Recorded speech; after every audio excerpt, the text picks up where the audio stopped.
Hello, everybody.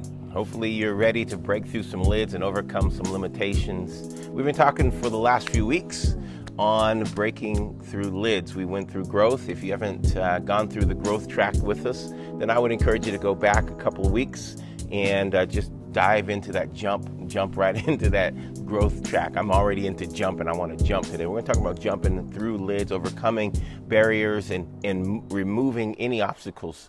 It's funny when you're a little kid. I watch little kids all the time. They're funny to me. They crack me up. I have three children's and they are just hilarious. But I remember the psychology that happens in a kid when they really don't want to have any limiters, any limitations. Now, many of you have heard my style of babysitting was to put a child in a high chair and give them Cheerios in front of some entertainment. And I like to play with them, but sometimes I was busy and I wanted to work and I wanted to do something, and my wife would go off to the store and I needed to get some work done, and so that she'd come back and there'd be a little guy or a little girl. She'd be right there in the high chair with Cheerios. She's like, "How long she been there?" "Well, how long you been gone?" But the funny thing is they would always try to climb out. We go sometimes to a restaurant with families with young kids, and they're always trying to climb out of these limitations. They don't like to be limited. They don't like to be harnessed. They don't like to be held back. And one of the funniest things to me is when a child decides that they're too old for a cup with a lid, right? Like, most of us don't have lids anymore on our cups. Well, some of us probably still need it. But the little kid, they get a little sippy cup, or they get a cup at a restaurant, and the first thing they want to do is they want to take off the lid because they don't want to feel like that they are hindered to what's inside. And a natural inclination, I think, of a child, of a person who is childlike, they don't want to have lids. They don't want to have anything that is holding them back, anything that's resisting them. And so we're talking about dealing with your lid.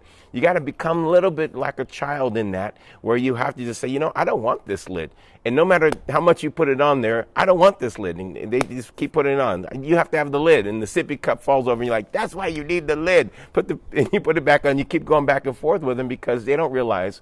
You see that they're going to spill, so you try to protect them from spilling. But there's a point where they're not going to spill anymore, and they can get the lid off. They can pull the harness off. Can I tell you, you may feel some limiters in your life up until now, but maybe you're not. Maybe you've outgrown those lids. Maybe you've outgrown those limiters, and you can actually pull that lid off and go to your next level, go to your next place. And so last week we talked about limitation. And if you don't have that one, go and get it. There's a truck driving by, so hopefully the sound won't be too loud. But if you haven't gone back, go back. It's just in this feed, just every week, just giving free content, free information, just coaching you right here, just so that you can connect with the Barrier Buster app. We want you to grow. We want you to increase. If you don't have your app yet, download it. And I want to just tell you, I'm looking through the app. I use the app every day. And when I look at it, I realize, man, I've lived with this for 15 years. There's a lot of content. There's a lot of stuff to do. So I'm encouraging people now, just find the one thing that you want to do. Do you want to break through a lid? Do you want to have a good journaling? You want to have a good daily plan? You want to have good focus? Whatever your one thing is, focus on that for right now. Don't try to overcome the whole and take in the whole app, because the app is complicated in the sense that it's simplified, but it's intense and it's a lot of thinking and a lot of going after. But if you just pick the one thing. So today I want to work on my objectives. The reason you want to know your objective, and this is not my teaching today, but the reason you want to know your objective is so you can stay focused. So maybe you just open up. I told someone this week, I said, just get it. You're frustrated. You're going to your next level. You're challenged. Listen, download the app. Don't worry about any of the assessment. Don't worry about it. Just go straight over to journal. Pick the journal and overcome your fear today. What are you afraid of today? And so I talked to them about the psychology of it, but I literally want them to do one thing for the next 30 days, because that one thing is going to break through their lid. It's going to break through their limitation. I said, if you really want to go to your next level and you really want to make it a little more intense, flip over to the tab of focus and start working on your focus every day. So if it's a little overwhelming, if it's a little intimidating, if it's a little intense, when you first download the app, it's supposed to be intense because you don't get to where you want to go without some kind of push, without some kind of fight. You need to have some kind of focus that you haven't normally had. And so the app's it's developed to make you focus in a way that you've never focused before. And so I want to encourage you to do that. Okay, so getting into today's teaching and conversation, what I want to talk to you about is the second component of lid. The first is limitation. The second is intimidation. So the lid is on a child's thing, and the parent is intimidated because they don't want to be in the restaurant with everyone there, and all of a sudden the kid takes the thing off and it spills, and they're like, oh, and everybody runs around trying to get, clean up the mess.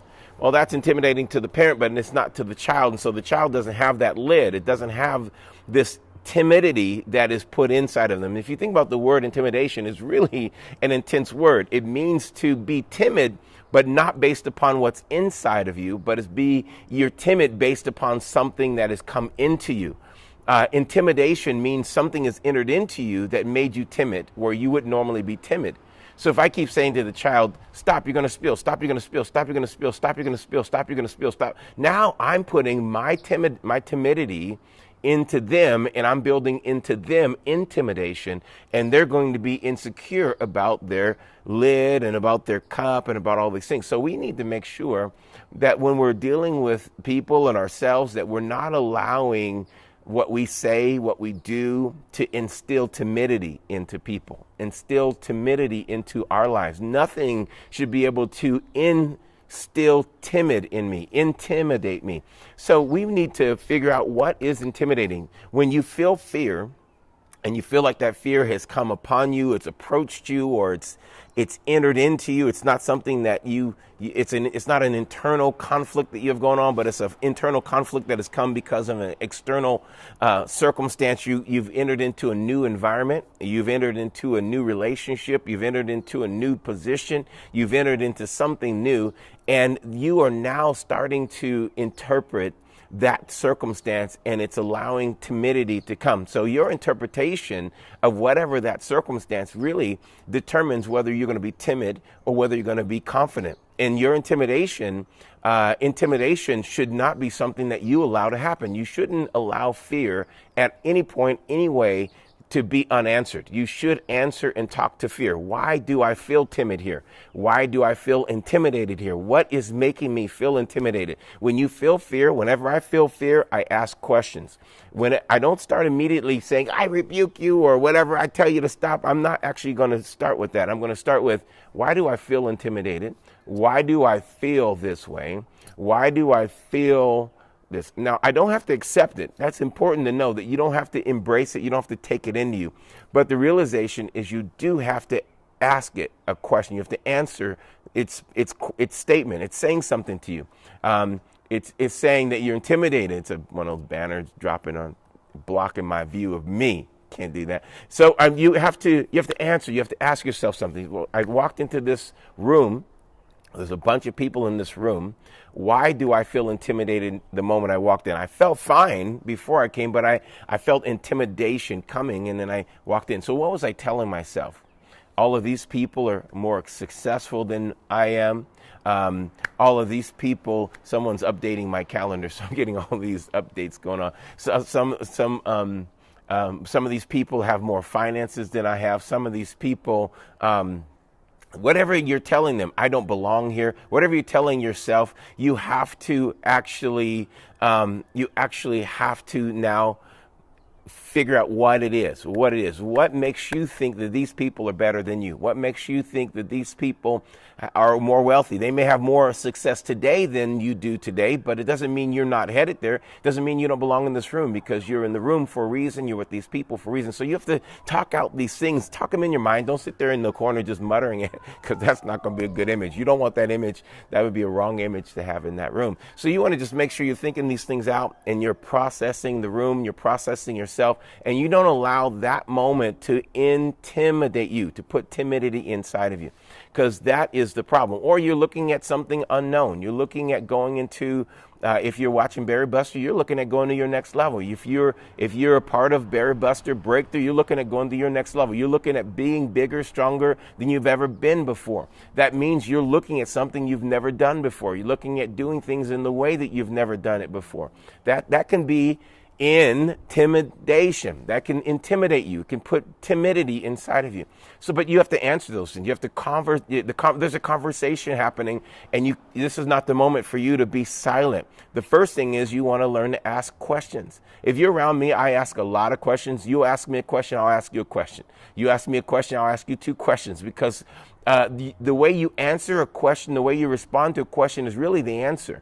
And I can tell you things, but if I tell you something and you're not ready for my answer, it's because you have not answered the question to a point where it gives you an aha moment. So the questions you ask yourself, they should give you aha moments. You should say, oh, I think that they're actually better than me. Why? Another question. Why do I think they're better than me? Oh, because he drives this kind of car. He has a Bentley. I want a Bentley, but I'm not there yet. Okay, they have this, she has this, she has this. Well, and you go through that, you go through all of those thoughts. And you realize, but I'm headed there. That's where I'm going. They all were right here in this place where I am. No one in this room started where they are. They all have progressed.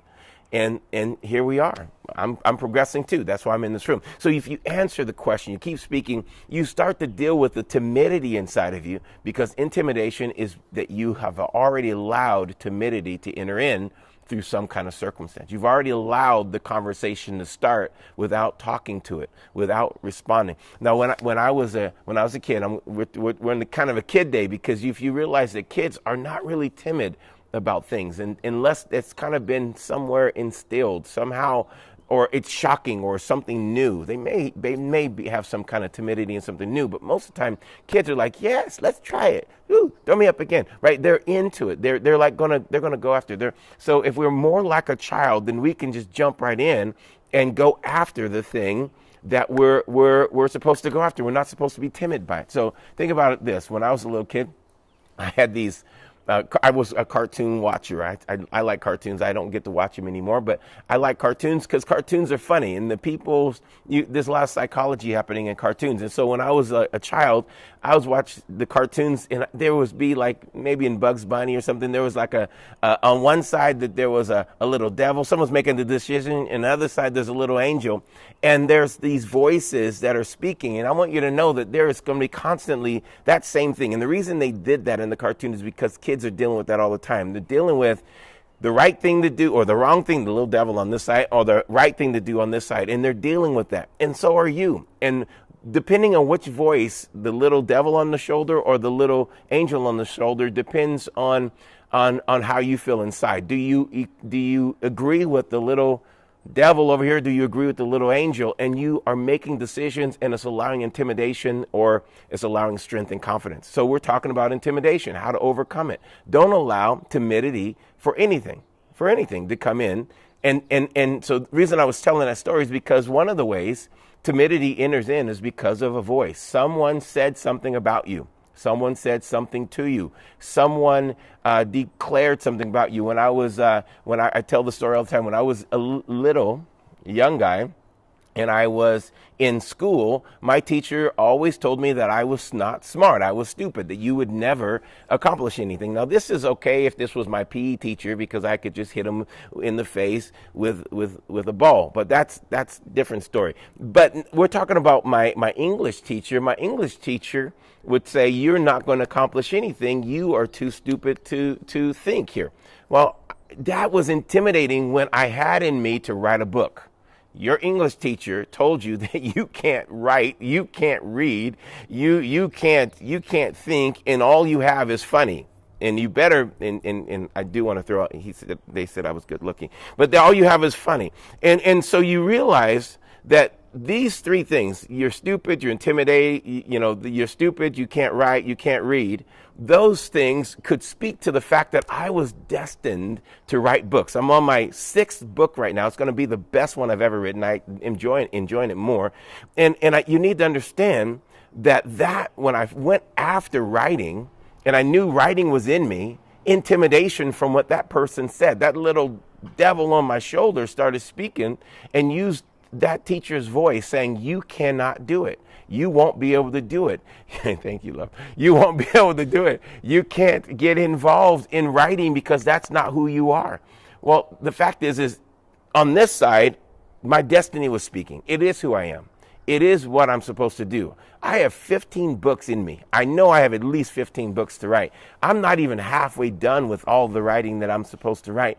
And now I'm getting more. I just wrote out another book just another outline for another book last night. And I'm thinking, my goodness, I've got to get busy writing, and I'm going to keep on writing but intimidation says, don't do it. You can't do it. This is not for you. But you have to look that intimidation in the face, and you have to I love what we said last week, punch your lid in the face. You got to jump.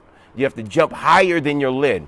And that's the important thing, is you have to determine, jump higher than your lid, jump higher than your intimidation, jump higher than the thing that's telling you that you can't jump. Now, everybody can jump. Doesn't matter what color you are. You're black, you can jump. White, you can jump. Everybody can jump. So I want you to jump. I want you to jump in a level that you've never been able to jump before. I want you to actually go after it. So there's that external voice of a family member, of a teacher, of a friend, of a person who loves you, says, but don't, you can't do it. It's really hard to do. If that voice is putting timidity in you, if it's intimidating you, then you have to just go ahead and just shut that voice up and not accept what they're saying. It doesn't mean you have to reject the person, but you just don't take into you what they're saying, because you don't have to. You don't have to take that in. When that comes and it starts to speak to me, that you can't do it, literally, I don't embrace it. I sit down and it forces me to write, because there's something here that works inside of me that says, you know what? You may not be the best writer, but you can write. You know how to say T-H-E, so write it. And I sit down and I write. But I have this thing in me that says, you can't tell me that I can't do something. How many of you have that? Do you have that? The thing that's inside of you says, you can't tell me that I can't do something. That's what you have to have. That's what gives you the ability to jump. When you tell a kid, you can't do that. No, yes, I can. That's immediately they're on it. I can do it. Watch me. And then they want to prove it. They watch me. And they're just, watch me. And they just get into that and they just jump and they go after it. So you have that external voice. If you let that external voice, it then begins to sound like you inside. It becomes your internal voice, and it literally takes on your sound. It takes on your voice, and you hear not that person anymore, but you hear you saying it. Oh, I can't do it. I don't even know why I would even try. There's so many people already out there writing books. Do you know how many books that go on Amazon every day? Over 3 million books, something like 3 million books a day go on Amazon. How come I want to write a book? And the fact is that there's only the average person who sells a book on Amazon, they sell 250. A bestseller is 250 books. I mean, that's a really good person selling books. That's authors selling a lot of books. Well, I don't want that. I want to jump higher than that lid. That's the lid. Okay, let's put some zeros behind it. Let's jump higher than that lid, because I don't want anything to tell me that I can't do it, because my internal voice is not going to listen to that external voice. Do you have an internal voice that talks that way, or do you have an internal voice that sounds like that person that told you that you couldn't? Whatever that is, you have to overcome it. You have to fight it. You have to push. You have to jump higher than that lid. Then the third thing is you need to make sure that you don't have circumstantial voice that speaks based upon circumstance. That Amazon thought would be a voice that's speaking beyond circumstance, or your past failures would speak beyond your circumstances. Those would speak your circumstance. You want to make sure that you don't allow those voices to communicate your circumstance. I don't have enough money in the bank. How could I ever do this? People tell me that they can't do certain things because they don't have money. I'm like, who? You don't need money until you decide to do it. And so far you haven't decided to do it, so you don't actually need the money. So decide to do it, and then you'll get the money. And that's the realization, is you have to choose to do it first. And that intimidation is going to be something that defines you unless you stop allowing it in. Timidity. So what makes you afraid? Is it because of what someone said? Is it because you believe what they said and now you're saying it? Or is it because circumstances are speaking? Those are the voices. Those are the three communicators that are going to try to tell you that you are intimidated and that you're supposed to be timid about this. Now, one more lesson before I leave. I learned it from my daughter. All of my kids have been kind of like, I can't. What do you mean I can't do it? And they go after it. But my daughter, she had this fear, and I share it a lot because I think it. But I thought I'd bring I have a little guest on this show. His name is Tigger, and this Tigger was her intimidation. She was little. She was just crawling, and she was intimidated by Tigger. You guys have never seen Tigger before. You heard me talk about it. And let me show you what Tigger would do. So we would push Tigger's head down, and then he would do this. And he would bounce. And it would make her run. And she was intimidated. She'd go, not running, but crawling away. And she was intimidated. And then when he stopped bouncing, she would come close again. And because she really liked him, she liked the color and the way he looked. But it was intimidating once he started talking and jumping. Because things that shouldn't talk.